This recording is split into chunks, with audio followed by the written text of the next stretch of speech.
c'était un jeune enfant d'un talent exceptionnel, comme on n'en avait jamais vu. Pourtant, on a vu beaucoup de joueurs, beaucoup de jeunes qui avaient beaucoup de qualités, mais des qualités à ce point naturelles et déjà développées.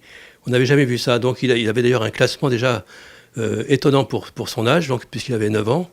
Et c'est ce qui nous a poussé à faire cette couverture plutôt audacieuse, évidemment, puisqu'on n'a jamais mis un autre enfant en couverture, en tout cas en le présentant comme un éventuel futur champion. Il y avait 9 pages consacrées, il n'y avait pas que la couverture, donc il y avait 9 pages, ce qui était énorme pour un enfant, je dirais, mais parce qu'on voulait absolument raconter comment il avait été découvert comment son talent avait été découvert par son père, et dans quel environnement il évoluait, parce qu'évidemment, par rapport à l'exposition qu'on lui promettait, on a pris toute la prudence pour éviter que, évidemment, ça se retourne contre lui. Et je crois qu'on a réussi à éviter ça, parce qu'on a bien expliqué les choses, et puis tous les obstacles qui allaient se présenter, et non pas pour dire, voilà le futur champion. Il y avait un point d'interrogation, est-ce que c'est le champion que la France attend ?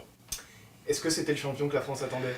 Mais écoutez, en tout cas, son parcours jusqu'à maintenant, sa carrière est pas tout à fait terminée, loin de là, mais enfin, il en a fait un bon bout de chemin. Et atteindre le top 10, c'est déjà une sacrée performance.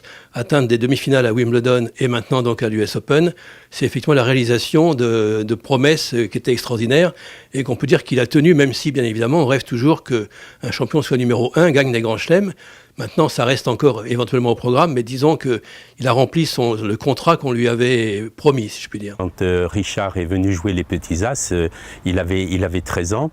Et il a rencontré pour la première fois Nadal, qui était le numéro 1 de la sélection espagnole pour ce tournoi des Petits As.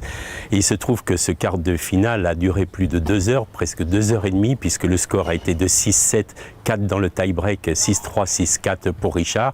Et je peux dire que tout le public qui est venu ce jour-là a vu un match tout à fait remarquable, en disant que ce seraient 2 futurs champions, et je pense qu'ils ne se sont pas trompés.